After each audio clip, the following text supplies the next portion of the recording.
Good morning, everyone. Back again. I snuck in here and talked to them briefly before I came and got everybody. But again, I want to share what an honor and privilege it is to have some of our extremely distinguished guests here today to stop at Bethel Park High School. I had shared with them that we had put out a feeler to our teachers and basically asked them to recommend students that obviously either had a passion in the military or some of the higher fields that some of our guests participate in.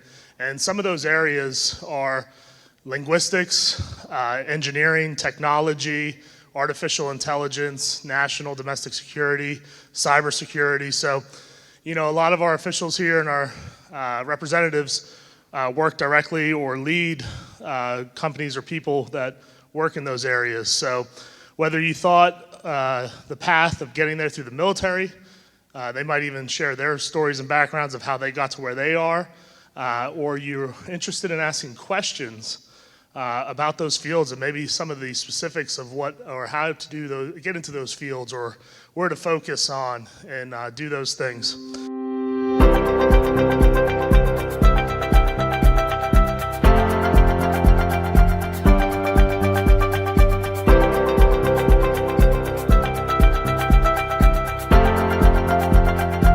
Good morning. My name is Laura Potter. I am the G2, the Senior Intelligence Officer for the entire United States Army. And the Army is about 1.1 million men and women in the active duty, in the National Guard, like Pennsylvania has a great National Guard, and in the reserves. I started my Army career 32 years ago. And I said I wanted to do something where I could use my Russian and my Spanish. And we had a Cold War then. I thought I could use my Russian. I thought that'd be pretty cool. And I was just going to stay for 3 to 5 years because I wanted to get out and be a high school teacher, language teacher. But I loved the intelligence profession. I've had a chance to do tactical intelligence. I've had a chance to serve in South Korea, where I studied what North Korea is doing with their missiles. I've had a chance to work in Washington, D.C. with national agencies like the National Security Agency that does communications intercept, or the National Geospatial Intelligence Agency that studies the Earth and everything that happens on the Earth.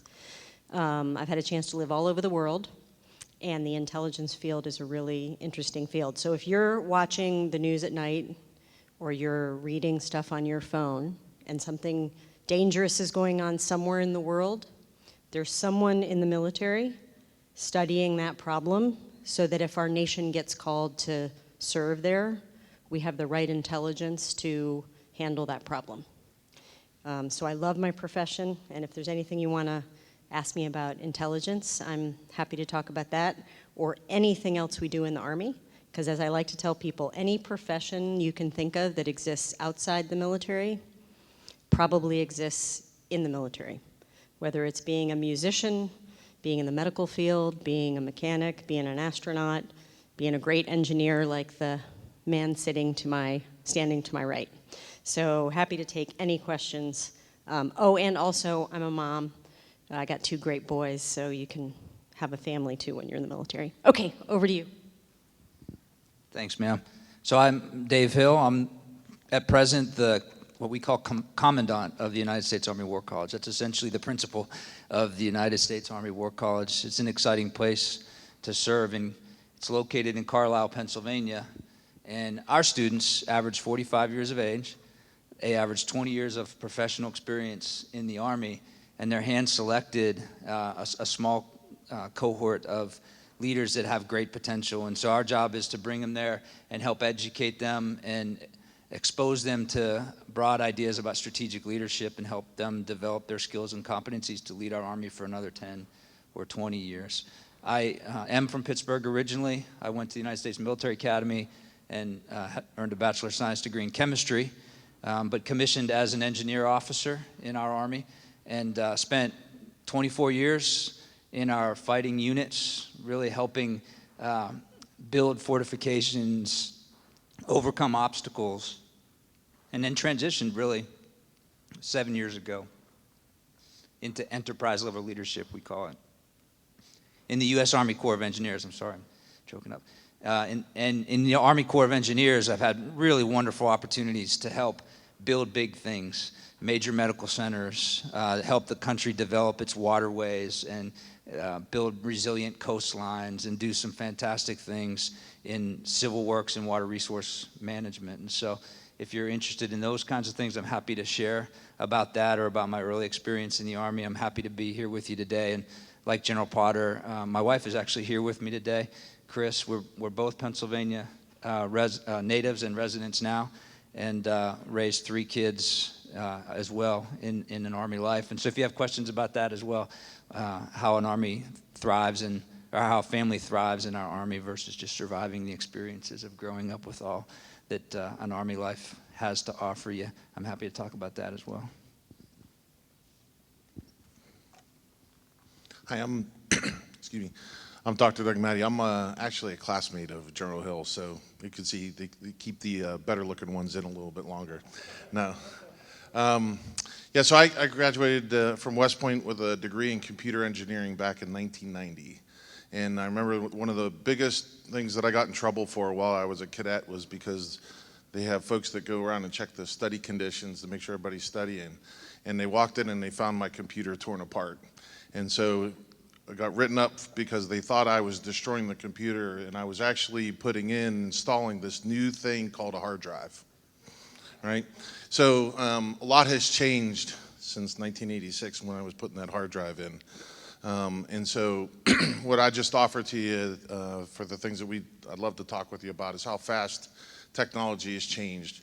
The Army has really committed to try and upgrade and keep with that pace of technology. And as you heard, there's 1.1 folks that are in uniform that serve, and there's another 250,000 civilians that work every day to support those soldiers and make sure they have what they need. And so what you see with my role is I'm essentially a flag officer civilian, what's called a senior executive service. And so there's always another pathway as well. And that's one of the things I think I've heard from the 2 generals this morning as they've given in some talks in some other forums, is it's all about finding your particular path.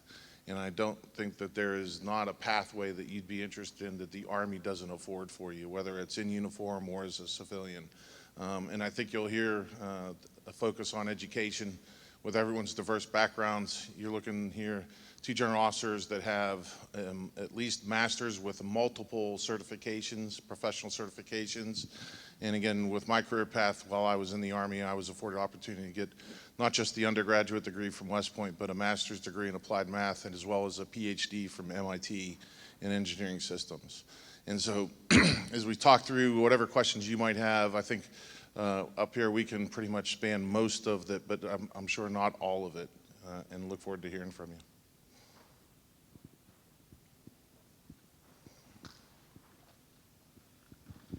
So you guys kind of heard their backgrounds and experiences, obviously, talking about national security, talking about technology, engineering, artificial intelligence. Do you guys have any questions thinking about what you're learning now and what you're hoping to learn in college or in your paths of how you get there, that you might have any questions for them?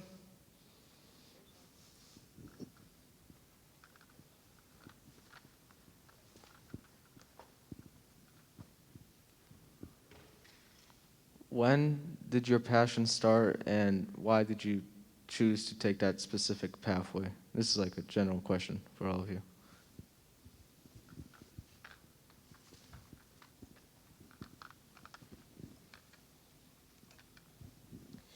So, I wanted to serve my country, and I knew that in the long run, or I thought in the long run, I wanted to get out and become a teacher, which is a very noble profession in and of itself.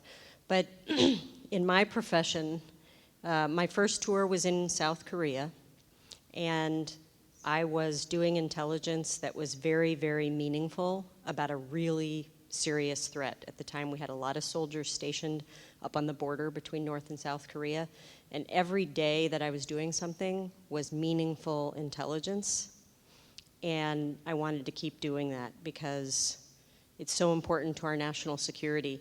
And I think sometimes the American public doesn't realize how much intel studying is going on that is preventing threats across the globe. So that's the first reason. The second reason, I sort of knew it was my path when I felt the sense of family and teamwork that comes with the military.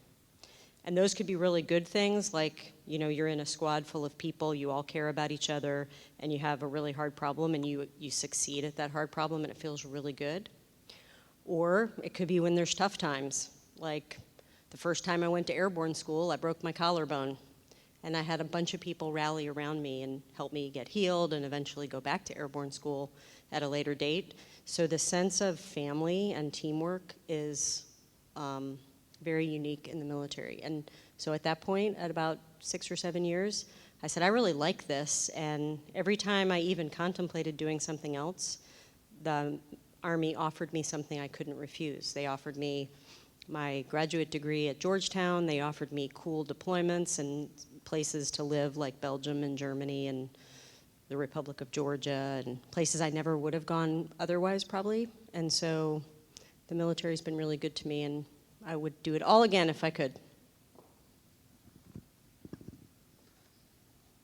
Well, maybe just share and reinforce similar ideas, I think. So I'm from Pittsburgh originally. I had a grandfather that I was particularly close to that retired as a senior enlisted in the United States Navy in the early 1970s. And as we became close, I think that sparked an interest in service. My family and I took a vacation to Virginia Beach, I think it was, between my sophomore and junior year in high school, and I had a chance to visit the United States Naval Academy, and that kind of flipped a switch that was, motivating me to try to get into one of our service academies. And, I think that was equal parts inspired by my grandfather's service, the opportunity to get a world-class education and to do it for free.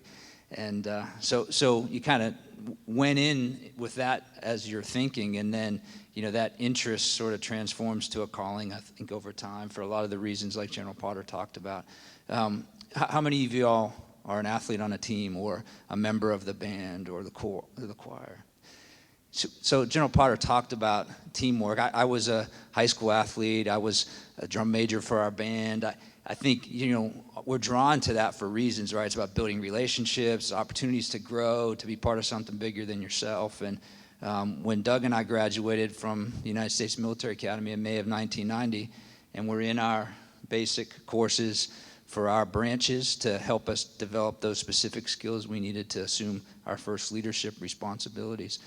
Our nation deployed soldiers to Saudi Arabia to defend a nation and to prepare to liberate another in the country of Kuwait in the first Gulf War, Desert Shield, Desert Storm. And so when I landed on New Year's Eve in 1991, as we were about to commence those operations, I recognized that I had joined the varsity team. It was not going to get better than that, right? I was the starting football quarterback, or at an echelon well down inside the organization, but the sense of being part of something that's really unique, world class, with great people, and then that just has continued throughout our career, candidly. And I think Army careers are very diverse. You enter with a particular discipline that you build expertise in.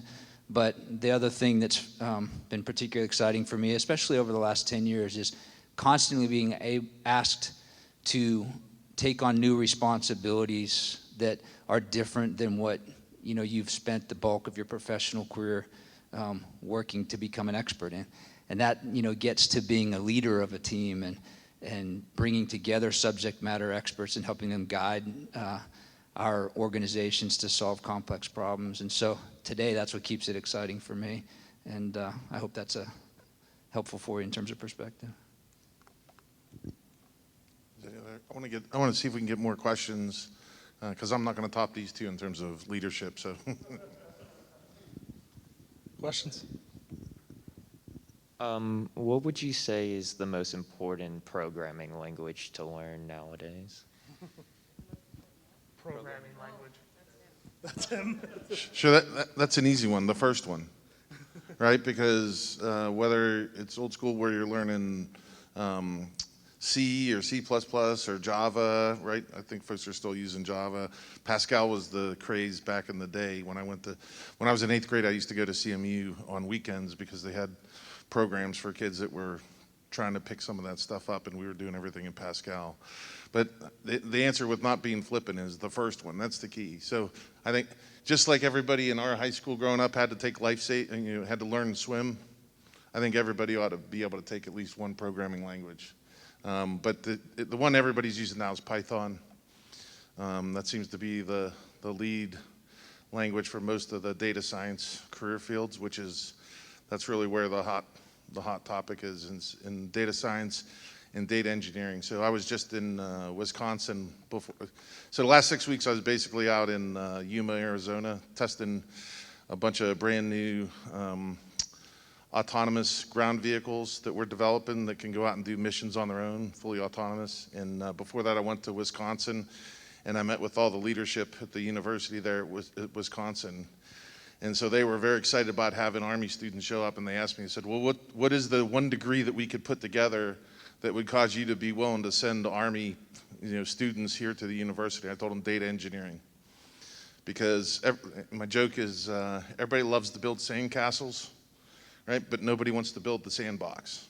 And if you don't have data engineers that can build the sandbox and put the sand in, you're not going to build too many sandcastles. So, but yeah, I think Python's probably the lead one with some Java experience, et cetera.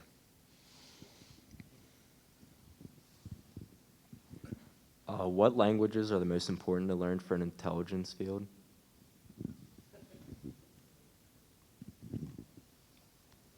So right now, we have a lot of Army intel analysts that are learning the languages against potential major state adversaries. So we have a lot of people taking Chinese, Russian. We still have a lot of people that are training in Arabic and Persian Farsi.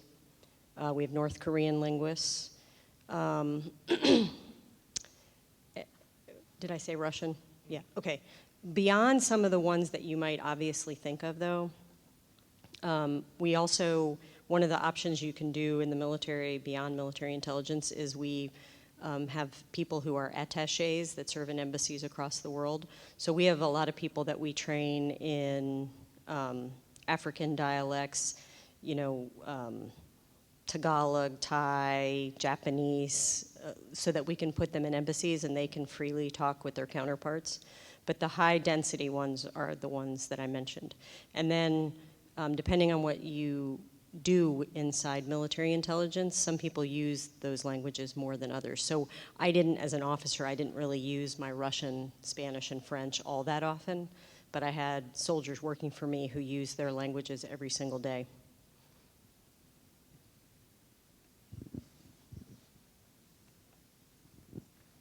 How much coordinating does the Army do with, like, maybe more like the federal agencies of, like the FBI, the CIA, Department of Homeland Security, and stuff like that? So there are 18 components to the U.S. intelligence community. About half of them are within the Department of Defense, so all the military services, to include the newest member, which is the Space Force. And then there's folks outside the military like FBI, Department of Homeland Security, CIA, et cetera. So the way, first of all, we coordinate very closely so that we understand if there's a threat outside the United States that might be coming inside the United States, that we don't lose our analytic focus on that. Because as a military officer, I don't study threats inside the United States. It's against our Constitution, our laws. So we work really closely to make sure that if there's threats coming from outside the homeland to inside, there's a really close cooperation between Department of Homeland Security, FBI, Customs and Border Patrol, et cetera. And the reason that is so important, and you guys can probably all appreciate this, is some of our adversaries are contesting us in the cyber domain. So if that's cyber domain because they're in the information space and they're spreading bad information, or whether they're doing a cyber attack, you don't actually know where they are. They could be doing that from Bethel Park, Pennsylvania, or they could be doing that from some foreign country, and it's really hard to tell where they are. So we work really, really closely together, and we do that by, like, I have Army soldiers that are working as liaison officers at FBI and some of those other agencies. We just have a great cooperation. I think that's the other cool thing about the intel field in the military is a lot of people that come into the military in the intelligence field, they serve maybe their first enlistment, or they serve 5-7 years, and then they decide, I really love what the FBI is doing, or I really love what the CIA is doing, so I want to leave, take my top secret clearance and leave what I'm doing now and go work with them. And really, all 18 of them are doing great work, and most people I know that are in the intel field serve there till their retirement because they find it so rewarding. Just to add two things, General Potter gave an example through the lens of her responsibilities as an intelligence officer, how we collaborate. I'll share two things with you, how we work together here in the United States to build strong and to make our communities resilient, and then how we learn and grow together. So I right now work at this organization I described to you, the United States Army War College. Predominantly, we educate United States Army officers, but in a class of 380 students that we have right now in a one-year graduate degree producing program, 52 of them are officers from joint services like the United States Air Force. I see your lanyard. We have 80 international officers from 75 countries that are part of that 380.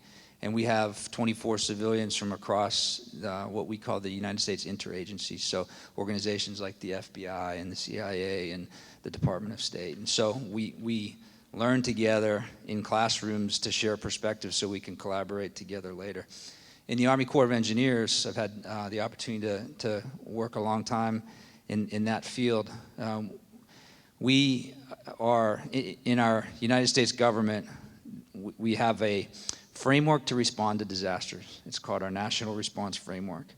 And there are 13 what we call emergency support functions. So public health, public works and engineering, security, and others. The Army Corps of Engineers is the lead across the country for public works and engineering. And so if there's a hurricane or a wildfire in California or an earthquake in the middle of the United States, we have relationships with the Federal Emergency Management Agency, with the Department of Homeland Security, other agencies, state and local officials, and we work together both to respond in the case of a disaster and to build big and important things to help make our communities more resilient. So it spans many aspects of the life, from the security you enjoy here to other things that you might not imagine.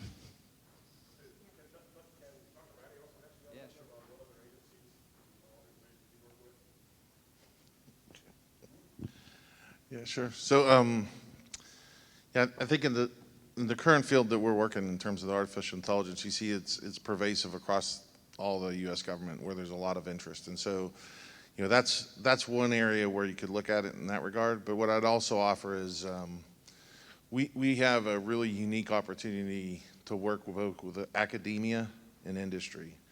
And so, for example, I mentioned I was just out in Yuma. That whole effort that I did there, I have 5 universities, Carnegie Mellon, Georgia Tech, University of Texas at Austin, Texas A&M, Penn State. I mean, a number of top-tier universities are partnering with us. But then I also have both, the defense companies that you traditionally think of, such as BAE, Textron. I know you may not be familiar with some of these names, but these are kind of the leading defense industry companies. But now, because of AI and the technology it's grown so fast, now we're working with a number of other companies. So, for example, there's a company out here by the airport, Visimo, small software company that has some really talented folks. And so we were able to reach out to them and say, would you want to partner with us? And they bring their technical skills to give us additional capacity. And they're working on the project, and so they're thrilled because every time I talk to them, they're like, we never thought we'd have a chance to work on such a significant project, but because you're partnering with the Army, they're able to do some of these things. And so it kind of comes back to that whole sense that you heard from our other 2 distinguished speakers, is that notion of mission and purpose. a lot of time overrides some of those other kind of second or third order considerations that you may have, because you can not only know that you're making a difference, but you can see that you're making a difference. So.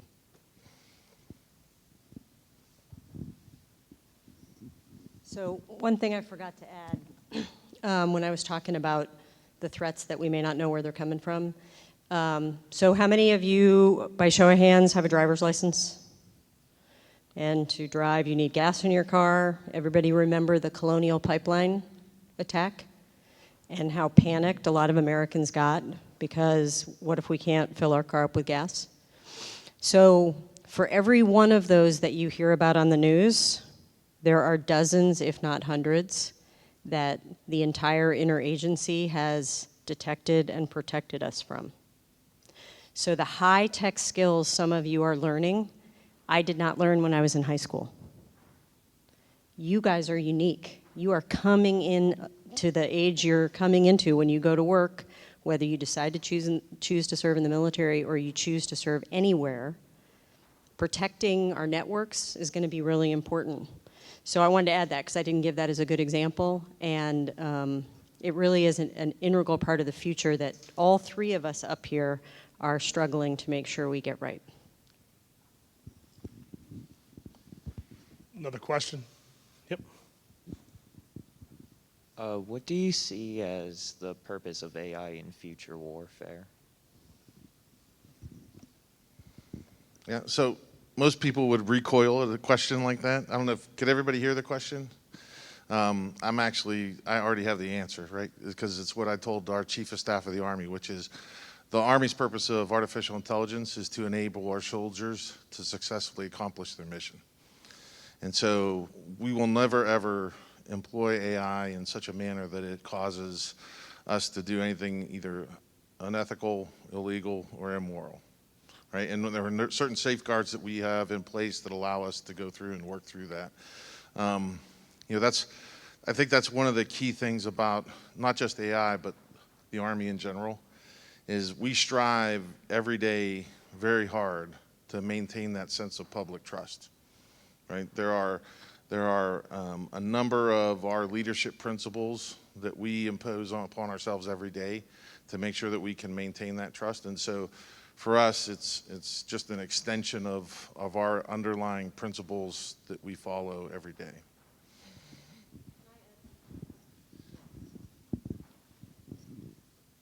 So I'm not really good at pop culture, but I know there have been some really cool movies where you're tracking a bad guy using AI, and those algorithms need to be trained. So we got to say, if we were going to go into a major conflict, this is how our adversary would fight us, and this is what that looks like from space.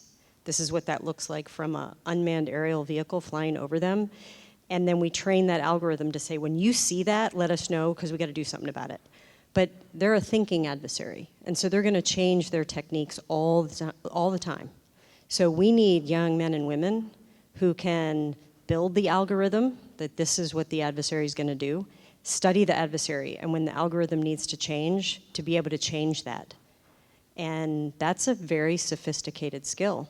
And then beyond what the adversary is doing, we needed to do things like, you get a little light in your car when it's time for maintenance. We need AI to predict everything in the Army that needs to be maintained. Like, you don't know your tank needs to be fixed now, but guess what? It does.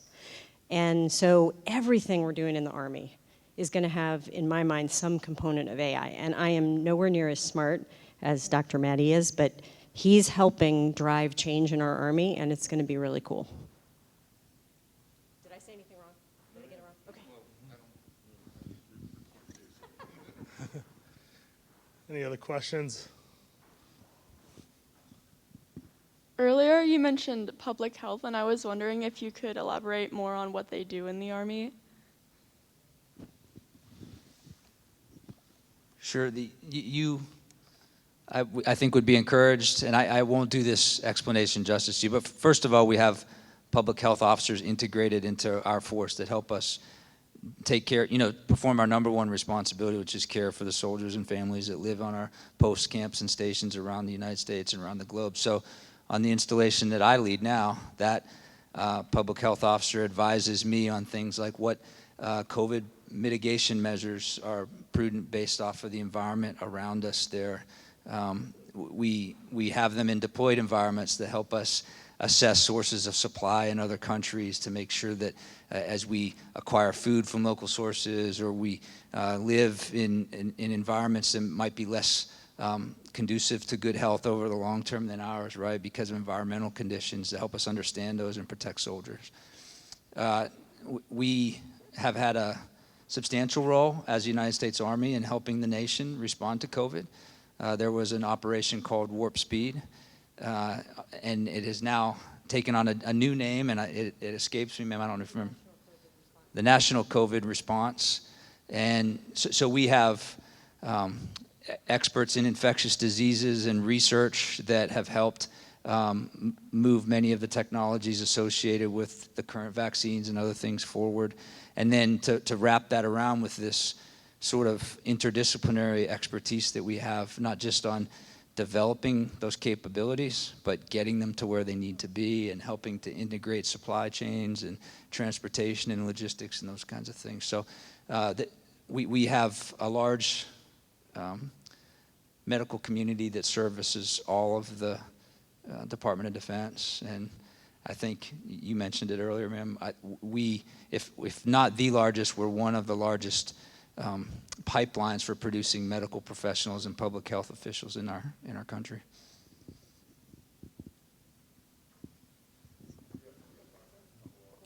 Yep, I'll take one or two more, and then I had a quick question myself. What types of engineering do you think are most relevant today? Like, are there any specific, like, do you think general engineering is more relevant, or do you think specific subsections of engineering, like mechanical engineering, biomedical engineering, civil engineering, things like that?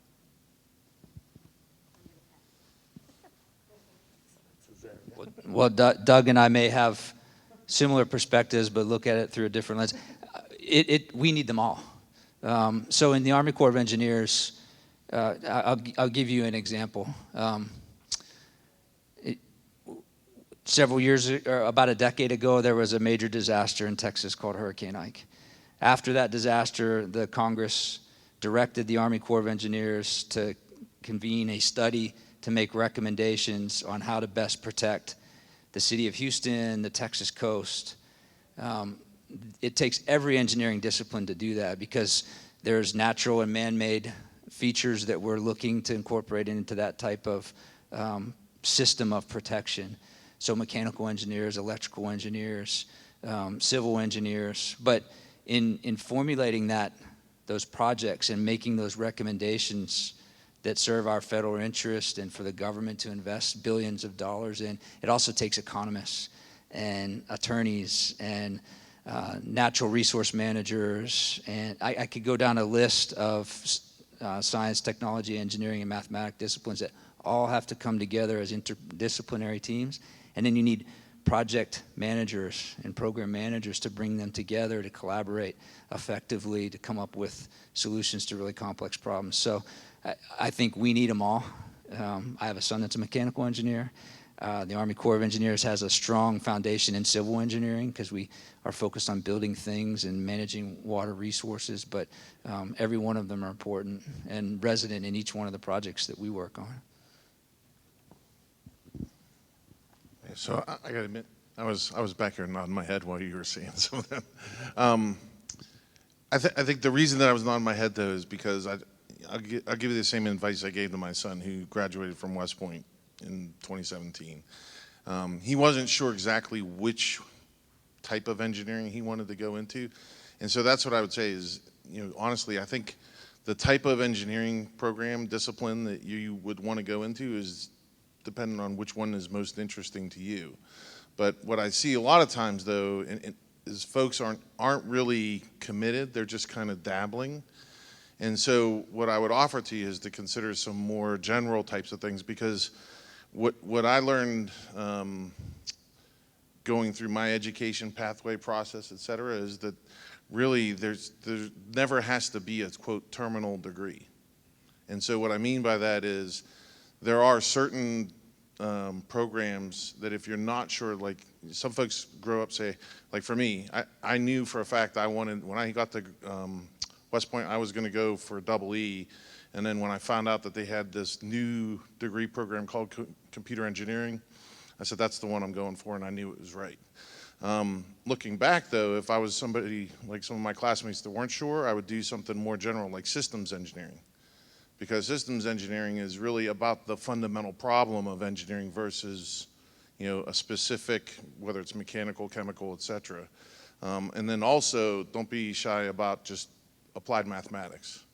Because I can literally see where I was at the day that I pulled out my double E books when I was getting my master's in applied math, and reading through the chapter and having the epiphany saying, I actually understood it this time.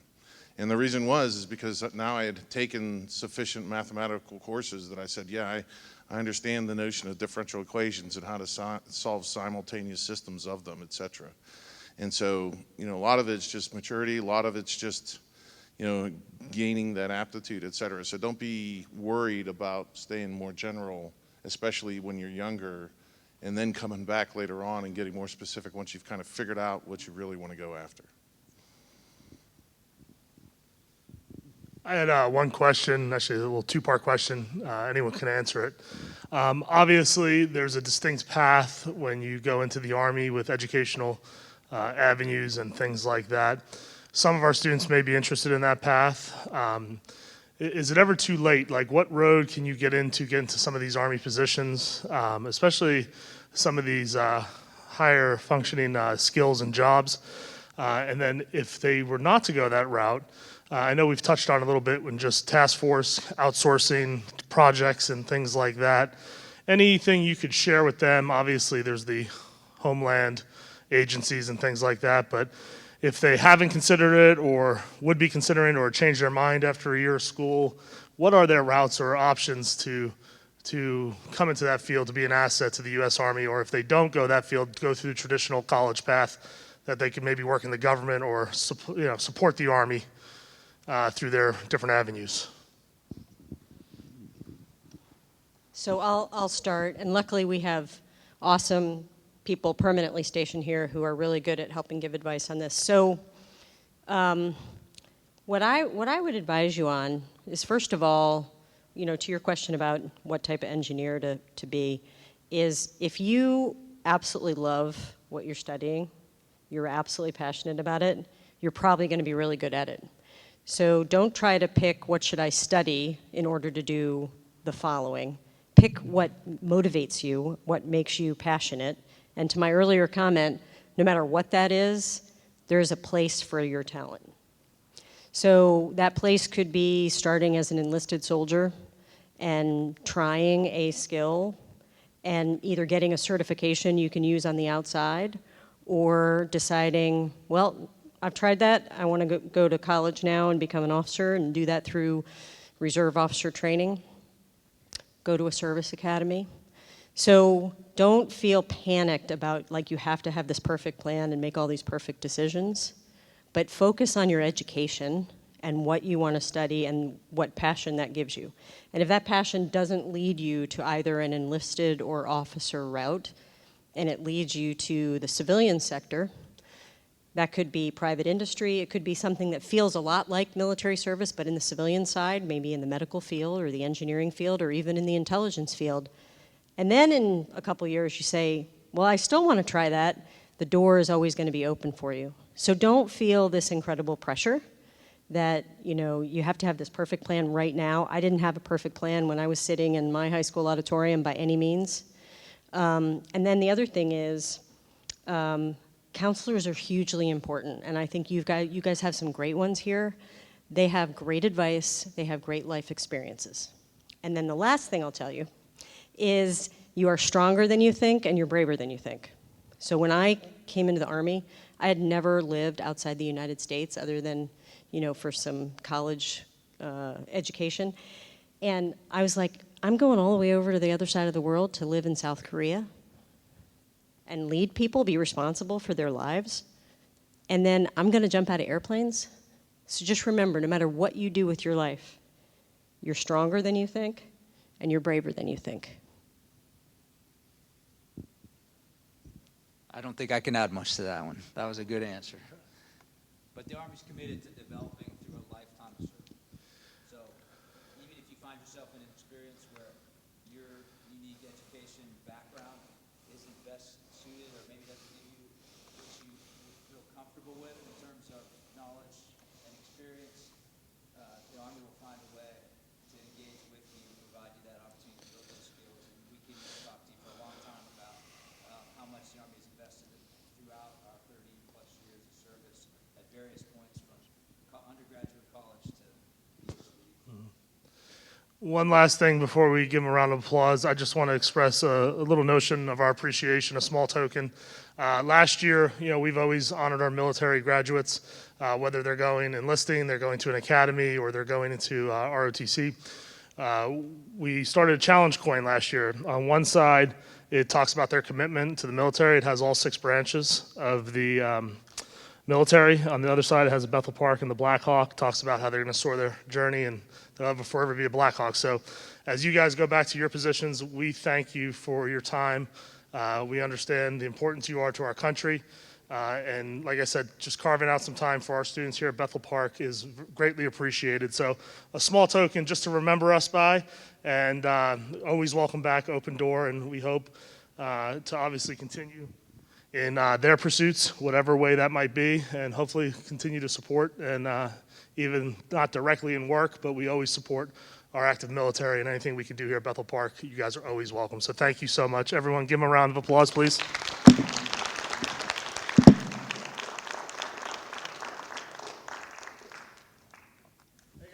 All right. Carlos, can I just say one thing? All right, I saw a couple hands that we didn't get to. I know I saw yours, I saw one over there. So the counselors and the faculty here will have my email address. If you have a question and you didn't get to ask it, send me an email. Now, I get hundreds of emails a day, so you got to remind me, like I was in the auditorium at Bethel Park and I didn't get to ask my question. But if you have a question that didn't get answered, we are at your disposal. So I just want to give you a little understanding of who's here with you. So I know they introduced themselves, but let me introduce so you understand. So General Potter, when she says this, she's the G2, she's the senior. So everybody knows James Bond and Jack Ryan and all those, right? That's her, right? She's M from James Bond, right? She is the absolute top intelligence person in the U.S. Army and in the country, right? Because the Army leads the intelligence agencies, right? So she is it, right? General Hill is the top, so he's educating folks like a Bill Gates, Elon Musk, or Jeff Bezos who actually go to his university to step up to that level, right? So he's taking guys that are in charge of, and ladies that are in charge of 3,000, 4,000 troops and civilians and getting them ready to lead 20,000. So fill the Heinz Field. And that's the level of people that these are at and what they're training these folks to be at. Dr. Matty, right? He's literally the Elon Musk of the Army, right? Leading artificial intelligence and leading robotics and leading automation and stuff like that. So these are 3 of the top senior people that are responsible for tens of thousands, if not hundreds of thousands of people in the Army. But to give you a little idea of diversity, right? We have Captain Carpenter, who's a logistician, right? He's responsible for supply, logistics, movement, maneuver, data analysis on how to maneuver, right? How to get things across. We have Master Sergeant Slider, who was started off his career in the Old Guard, the top performing military performance group and display group and honor group in the country. Then an infantry officer, now in administration, now a certified human resource specialist, right, and manager. Our aides, which are actually Captain Bessler, who was an artillery officer. So she was an airborne artillery officer, jumping out of planes with cannons, going to town, making a lot of noise, right? And then, Major Diaz, who's another career intelligence officer. So and just doing everybody's got airborne wings on there. Yeah, so everybody here has jumped out of an airplane at least 5 times. Most of us have gone out of helicopters and have deployed, but have done their jobs in such a way, and it's so uniqueness that is just shows a small part of the diversity. And we have men, we have women. I was in the Army for 8 years, right? It doesn't matter who you are or what you are. If you have a passion, like General Potter said, follow your passion, and if you think you want to do it in service, you can. If you don't, we can still give you guidance and direction. There's a lot of resources that the Army funds, right, like SASFAB and stuff like that are open to anybody. So just want to give you guys an idea of the three people we have here. These are the Elon Musk, Bill Gates, and Jeff Bezos of the Army right here. So.